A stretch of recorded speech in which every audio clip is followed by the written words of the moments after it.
I'm Vanessa Clark, 33 years old, a founder of a digital learning company that I built from scratch in Seattle. 6 months ago, the one person who had always believed in me, my grandfather, Henry, passed away. He wasn't just my grandfather. He was my anchor, my mentor, my cheerleader. When my own parents doubted me, he reminded me I had something special. Losing him left a hole no amount of success could fill. Last weekend, my brother invited me to a family dinner at his home in Denver, Colorado, claiming he wanted to repair old wounds and reconnect. I went, hoping maybe time had softened hearts. But what happened around that dinner table turned into the most brutal confrontation of my life. My brother stood up, smirked, and poured a glass of water right over my head. "You've got 5 minutes to leave," he sneered. My parents clapped, delighted at my humiliation. My aunt sat frozen in silence. Instead of storming out, I wiped my face, smiled coldly, and pulled a thick folder from my bag. "Then you've got 5 minutes left to start praying," I said evenly. What followed shattered every bond left in my family and exposed a betrayal I had never imagined. And before I continue, let me pause to ask, have you ever been betrayed by the very people you trusted most? If so, share your story in the comments. I want to know where you're watching from and how far this story spreads. I grew up in Denver after my parents split when I was 8. Grandpa Henry owned a cozy corner diner, the kind of place where locals grabbed coffee and pie while swapping news. That diner wasn't just a business, it was a community hub, and for me, it was home. He became the father figure I didn't have, teaching me about customers, money, and the value of hard work. On weekends, I stocked shelves, refilled napkin holders, and tinkered on his old computer in the back room. That was where I fell in love with coding, building little programs to help him keep track of supplies. I even dreamed of one day creating an online ordering system so regulars could grab their favorites without waiting. My brother, Marcus, took a different road. He was the golden child in our parents' eyes. Brilliant test scores, sports trophies, endless praise. But behind his polite smile, there was always a sharp edge of resentment. Grandpa Henry often told me, "Vanessa sees the future. That's a gift."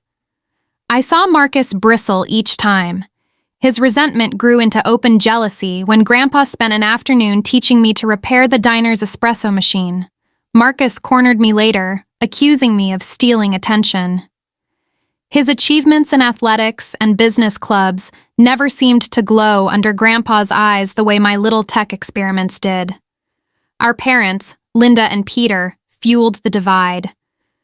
"Marcus is practical," Mom would say proudly. "He'll make something real." Dad always nodded along, dismissing my coding as a hobby.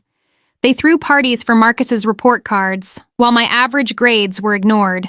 Only Grandpa stood firmly by my side. Aunt Carol, my mom's sister, noticed the tension but never stepped in.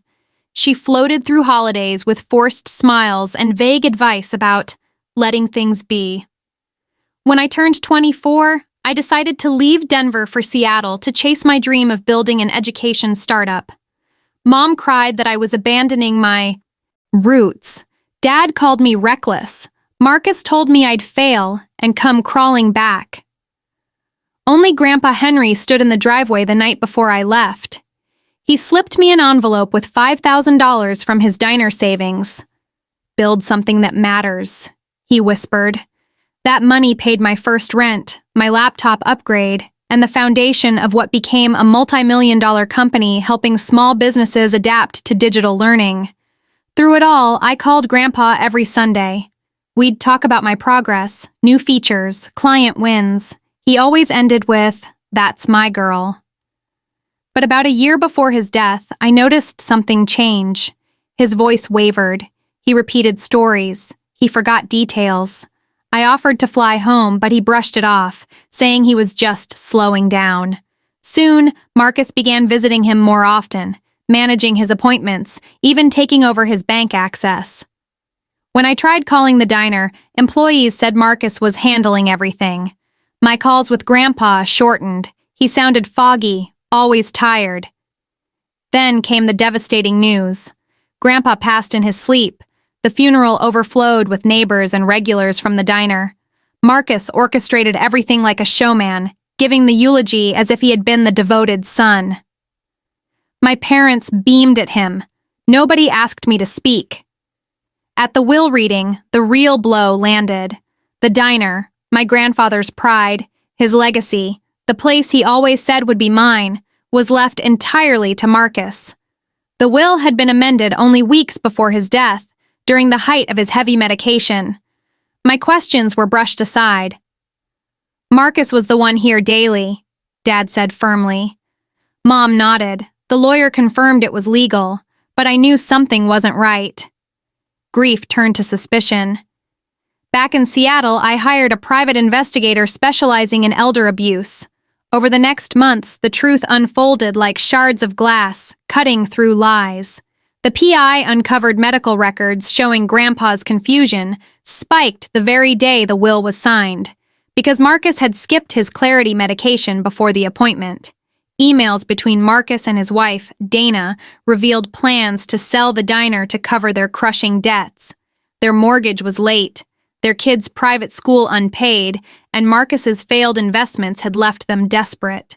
The most heartbreaking discovery came from a voice recorder I had once given Grandpa. The PI recovered entries from his final months. In one, his voice was steady but troubled. Marcus keeps pushing me to change the will. Says Vanessa's too busy in Seattle, but that's not true. Her ideas could modernize this place. She loves it. In another entry, he said, Marcus gets angry whenever I mention her success. I don't understand my own children sometimes. The evidence was damning. Aunt Carol, when questioned by the PI, admitted she had seen Marcus restricting visits and screening my calls. He told me it was for Henry's rest, she whispered. I didn't want to stir conflict.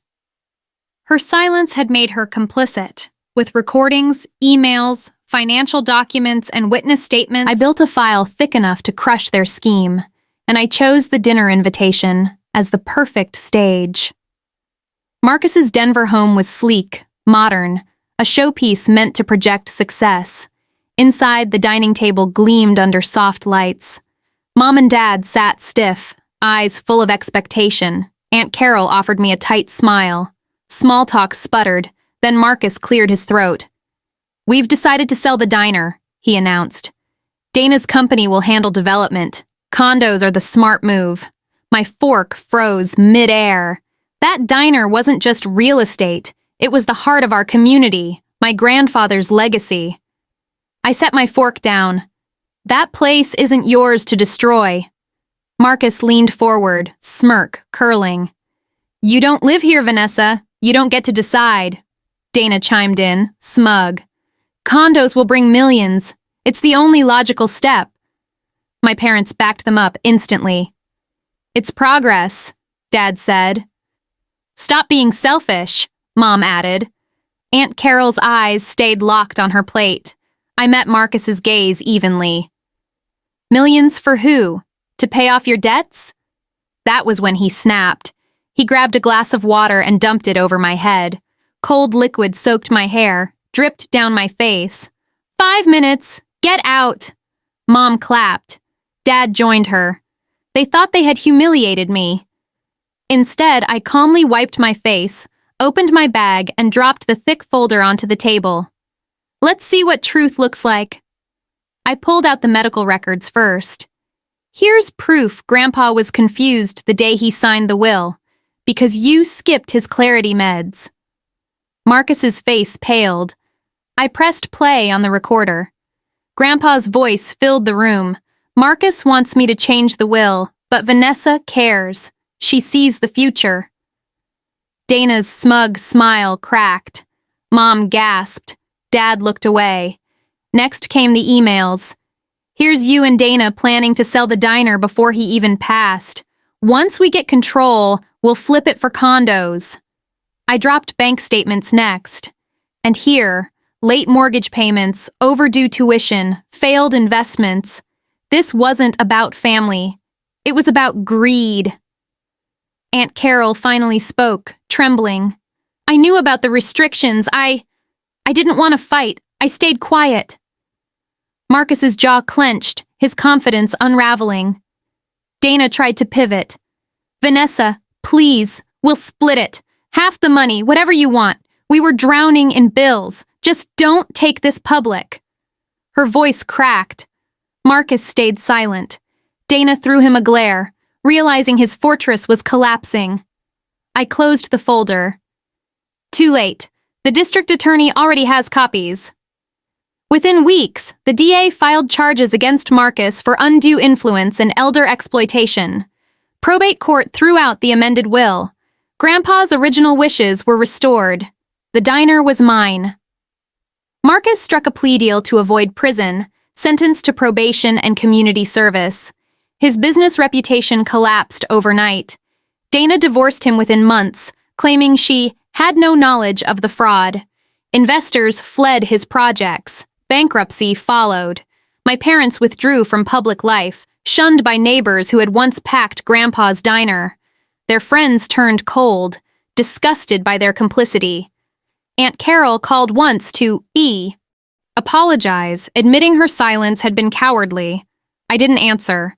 When I finally unlocked the diner's door with keys legally mine, the smell of fresh coffee hit me like memory itself.